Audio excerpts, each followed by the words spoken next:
Class 7। আজ আমরা তোমাদের ভাষা চর্চা বইয়ের প্রথম অধ্যায় বাংলা ভাষার শব্দ এই অধ্যায়ের একটু আলোচনা করে হাতে কলমের অংশে চলে আসব। দেখো, ভাষা একটা বহতা নদীর মতো। এই লাইনটা দিয়ে শুরু হয়েছে। নদী যে দেখেছো জলের ধারা কেমন করে বয়ে চলে, তেমন ভাবেই একটা ভাষাও একটা নদীর মতো। তার নদী যেমন পথে চলতে চলতে তার ধারা পথে যে সমস্ত জিনিস আসে, মাটি, পাথর, গাছপালা সমস্তকে একসাথে নিয়ে বহন করে, তেমনি একটা ভাষা তার চলমানতা সেখানেই সে অন্যান্য ভাষা থেকেও শব্দ গ্রহণ করে। নদী যেমন একদিকে ভাঙে একদিকে গড়ে, ভাষার ক্ষেত্রেও দেখা যায় এককালে বহু প্রচলিত অজস্র শব্দ হয়তো অপ্রচলনের অন্ধকার বিস্মৃত হয়ে গেল। আবার নতুন বহু শব্দ, অনেক ক্ষেত্রে তা সরাসরি বিদেশি ভাষা থেকে ধার করা হতো, হয়তো নিত্য প্রচলনের মর্যাদা পেয়ে গেল। সব ভাষার মতোই বাংলা ভাষাতেও বিভিন্ন সময়ে বিভিন্ন উৎস থেকে অজস্র শব্দ এসে তার শব্দ ভাণ্ডারে অন্তর্ভুক্ত হয়েছে। এই অন্তর্ভুক্ত হওয়া শব্দগুলি আমরা প্রকার কি কি? খাঁটি শব্দ, তৎসম শব্দ, অর্ধ তৎসম শব্দ, এই ভাগে ভাগ করা হয়েছে। এই সমস্তগুলোই আলোচনা তোমাদের এই অধ্যায়ে রয়েছে। ভাষার ঐশ্বর্য কেবল বেড়েছে যখনই ওই ভাষা অন্যান্য ভাষা থেকে শব্দ গ্রহণ করেছে। পৃথিবীতে অনেক ভাষা প্রচলিত, আবার অনেক ভাষা প্রচলনের অভাবে কি হয়েছে, তা লুপ্ত হয়ে গেছে। সেটাকেই বলে সেই ভাষাটা বিপন্নতার মুখে বা বিপন্ন হয়ে গেছে। আমরা বাংলা ভাষায় কথা বলি, বাংলা আমাদের মাতৃভাষা। এই বাংলা ভাষার উৎপত্তি কি করে হলো, এই ভাষাতে আর কি কি ভাষা এসে মিশেছে, এই ভাষাতে কি কি শব্দ রয়েছে, সেগুলোই আমরা আলোচনা করব। আমরা এখন আলোচনা করব তোমাদের প্রথম অধ্যায় ভাষা চর্চার হাতে কলমের অংশ। দেখো, দৃষ্টান্ত সহ কাকে বলে লেখো। তদ্ভব শব্দ। যে সংস্কৃত শব্দ একটা নির্দিষ্ট নিয়মে প্রাকৃত ভাষার মধ্য দিয়ে বাংলায় পরিবর্তিত আকারে এসেছে তাকে তদ্ভব শব্দ বলে।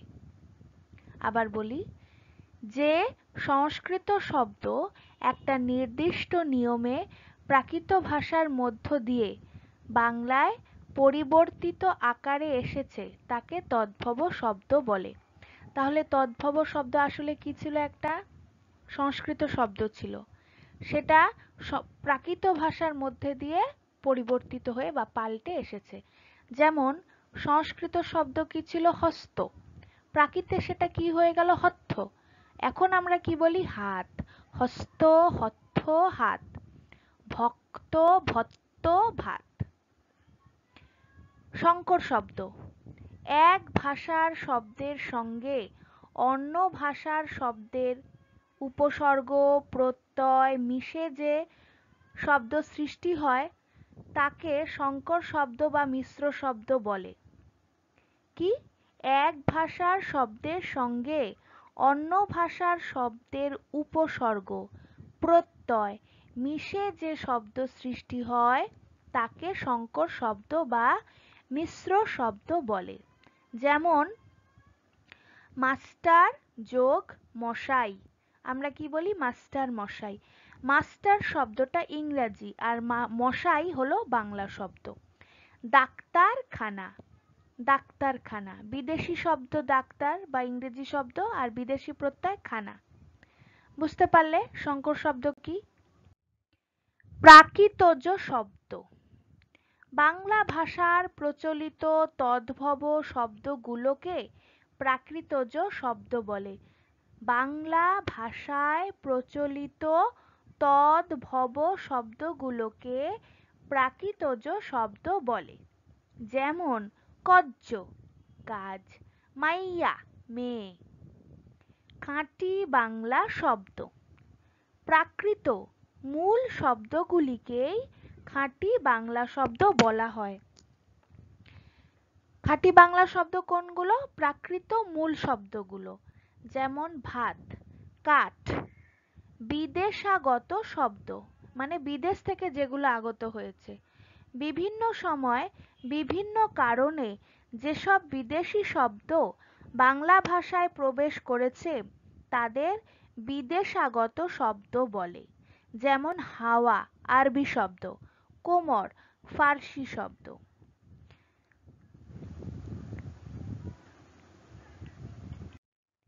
ভগ্ন তৎসম শব্দ উচ্চারণ সুবিধার জন্য যেসব তৎসম শব্দের রূপ পরিবর্তন হয়েছে তাদের অর্ধ তৎসম বা ভগ্ন তৎসম শব্দ বলা হয়। বৃহস্পতি বৃহস্পতি, বিশ্রী বিচ্ছিরি। আবার বলছি, ভগ্ন তৎসম শব্দ উচ্চারণ সুবিধার জন্য যেসব তৎসম শব্দের রূপ পরিবর্তন হয়েছে তাদের অর্ধ তৎসম বা ভগ্ন তৎসম শব্দ বলা হয়। যেমন বৃহস্পতি বৃহস্পতি, বিশ্রী বিচ্ছিরি। দেশি শব্দ আর্যদের ভারতে প্রবেশ করার আগে অনার্য ভাষা প্রচলিত ছিল। সেই ভাষার যেসব শব্দ বাংলা ভাষায় এসেছে তাদের দেশি শব্দ বলে। যেমন ঢেঁকি, দোয়েল। তোমাদের বইতে কিন্তু অনেক উদাহরণ রয়েছে, তোমাদের সুবিধা মতো তোমরা সেটা লিখতে পারো। আমি এখানে দুটো দুটো করে দিয়েছি। উদাহরণ সহ তৎসম ও তদ্ভব শব্দের পার্থক্য।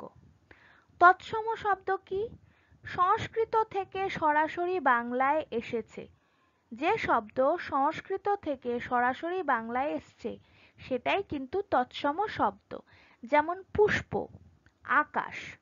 তদ্ভব শব্দ প্রাকৃত বা অপভ্রংশের মাধ্যমে কিছু পরিবর্তিত হয়ে এসেছে। যেমন কাষ্ঠ, কাঠ্য, কাঠ। অদ্য, অজ্য, আজ। সংস্কৃত ভাষাকে বাংলা ভাষার জননী বলা যায় কিনা বিচার করো। আবার বলছি, সংস্কৃত ভাষাকে বাংলা ভাষার জননী বলা যায় কিনা বিচার করো। জননী অর্থাৎ মা। বাংলা ভাষার আদি উৎস হলো প্রাচীন ভারতীয় আর্য ভাষা বা বৈদিক ভাষা। বৈদিক ভাষার সংস্কার করা রূপকেই সংস্কৃত ভাষা বলে। প্রাচীন ভারতীয় আর্য ভাষা বিবর্তিত হয়ে প্রাকৃত ভাষা সৃষ্টি হয়েছে। ভারতের পূর্ব দিকে অর্থাৎ পূর্ব ভারতে প্রচলিত মাগধী প্রাকৃত থেকে বাংলা ভাষার জন্ম হয়েছে। সুতরাং প্রাকৃত অপভ্রংশ থেকে বাংলা ভাষার জন্ম হয়েছে, সংস্কৃত থেকে হয়নি। তাই সংস্কৃত ভাষাকে বাংলা ভাষার জননী বলা যায় না।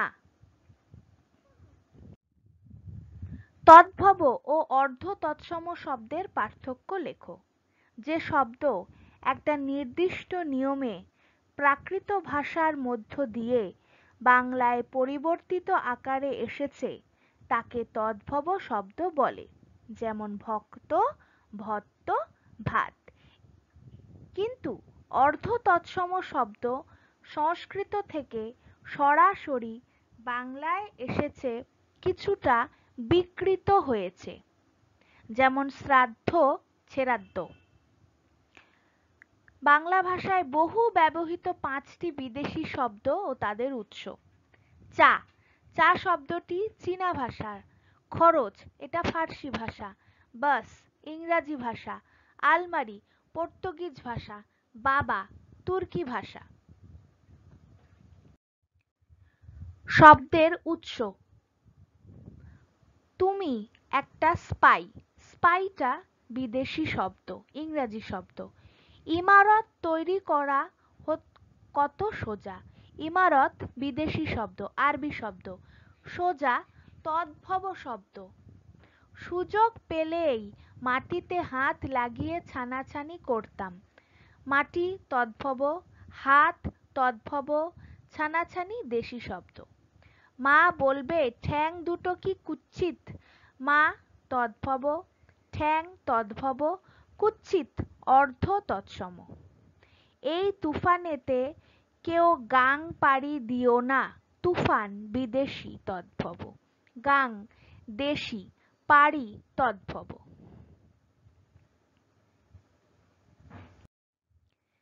টিকা লেখো।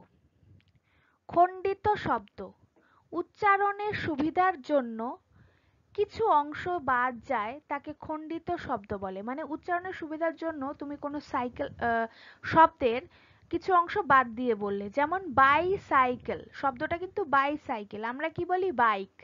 টেলিফোন আমরা কি বলি ফোন। এ দেখো শব্দটা আমি সম্পূর্ণ বললাম না, কিন্তু বুঝে গেলাম কি বলতে চাইছি। এই ধরনের শব্দকে বলে খণ্ডিত শব্দ। খণ্ডিত মানে ভাঙা। ইতর শব্দ বাংলায় কিছু শব্দ আছে যেগুলো মার্জিত বা শিষ্ট পরিবেশে উচ্চারিত হয় না, তাদের ইতর শব্দ বলে, যেমন ল্যাং, গুল। মুন্ডমাল শব্দ কোনো বড় শব্দের আদ্য অক্ষর মানে প্রথম অক্ষরগুলো নিয়ে উচ্চারিত বা শব্দটি উচ্চারণ করা হয় তাকে মুন্ডমাল শব্দ বলে, যেমন ভেরি ইম্পর্টেন্ট পারসন আমরা কি বলি ভিআইপি। Television TV. আজকে এতটুকু থাক।